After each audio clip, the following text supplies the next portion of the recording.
We're back on the bass buggy, and you wanted it, so you're getting it. Class is now in session. Bank Fishing 101. Stick around.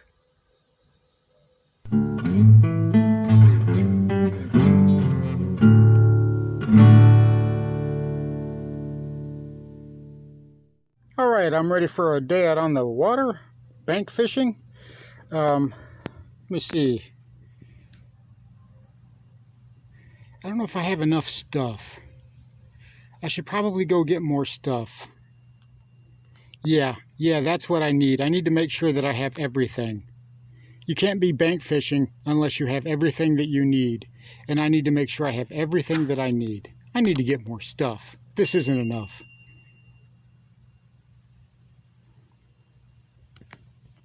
Welcome back to Lowbrow Fishing.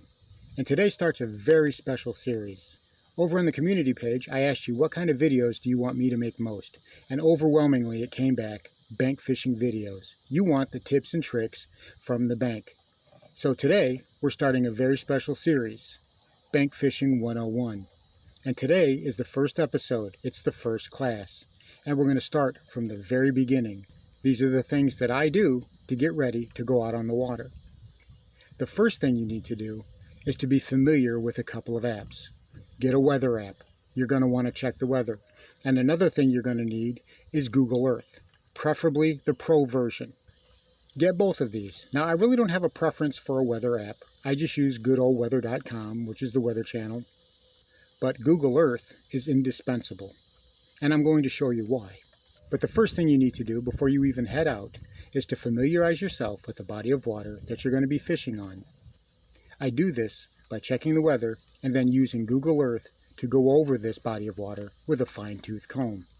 So before I even get out on the water, I know what it's going to be like, what conditions are going to be, and what I can expect when I get out on the water. So taking a look at one of the local lakes that I fish quite frequently, the great thing about Google Earth is it gives us a bird's eye view. We can really see what's going on. For example, here in the southern end of the lake where the main boat ramp is, I know there's plenty of bank fishing I can do all in that area. Up here in the northwest side where one of the creek arm comes in, we've got the earthen dam that's got great bank fishing in that area.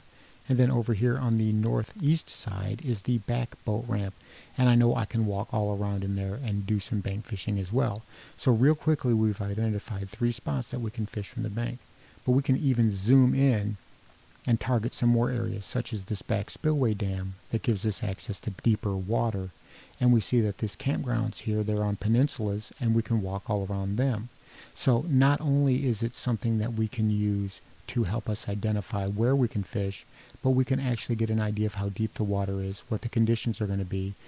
And that means we are better prepared to know what presentations we need to throw and how and where to throw them. And also, it's important to have the right gear pack the right way. So let's head out on the water and I'll show you what I mean. Alright, here we are out at the little lake and we are about to do a little bit of fishing. And rule number 1 is keep it simple. I have 2 rods with me and my tackle box. I did not try to bring everything that I own. Some people might like to use a backpack. I much prefer using a tackle box. I like the convenience of set it down, open it, get what you want, and close it, rather than having to go through all the rigmarole of unzipping it, pull the container you want out, undo the container, look for what you want, put all that stuff back together. And then I brought 2 rods with me. So I can easily walk the bank with this. I'm not encumbered. I have everything that I need in the tackle box. I've brought myself plenty of baits. I've got some soft plastics that I think I'm going to use, some worms, backup flipping jig, I've got hooks, I've got tackle, I've got some crankbaits, and whatever else I might want to use. You don't need a lot. Don't bring a whole bunch with you. You don't need to bring everything that you own with you, because you can't carry it around the lake anyway. So your best bet is to travel light. That way you're free to explore the lake, and it doesn't get in the way of your fishing experience. It just makes things that much easier. So,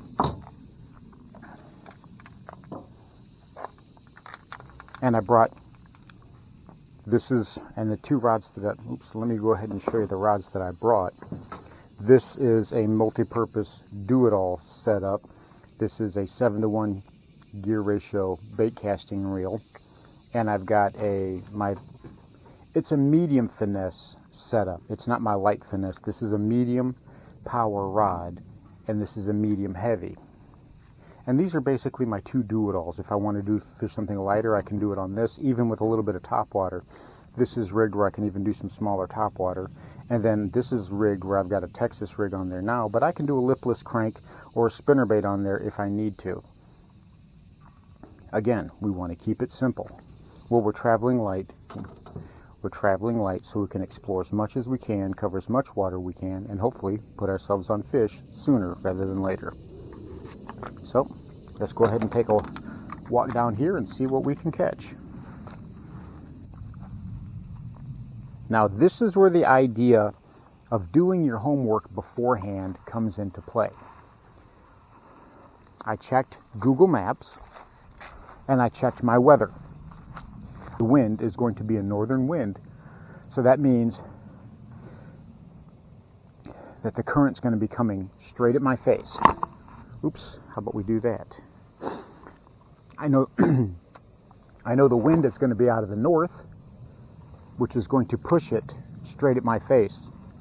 I know the wind's going to be coming this way. So, checking the weather and checking Google Maps, especially if you are on a fishery that you are not familiar with. I can't stress that enough. Prepare the night before. You want to spend a while examining the lake that you're looking at, and it's not hard. Just go and download a copy of Google Maps, or better actually, go and download a copy of Google Earth. It's free. Get the Pro Edition, and you can use that to give yourself a heads up about the conditions you're going to be facing. And we're going to fish around here for a minute, and then we'll walk over and we'll check some other spots again. Like I always say, the key is covering water.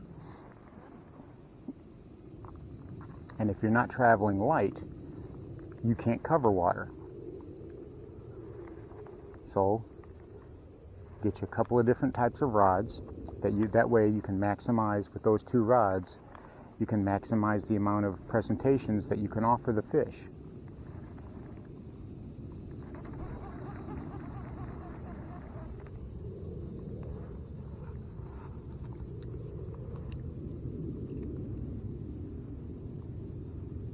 And the more tricks you have up your sleeve,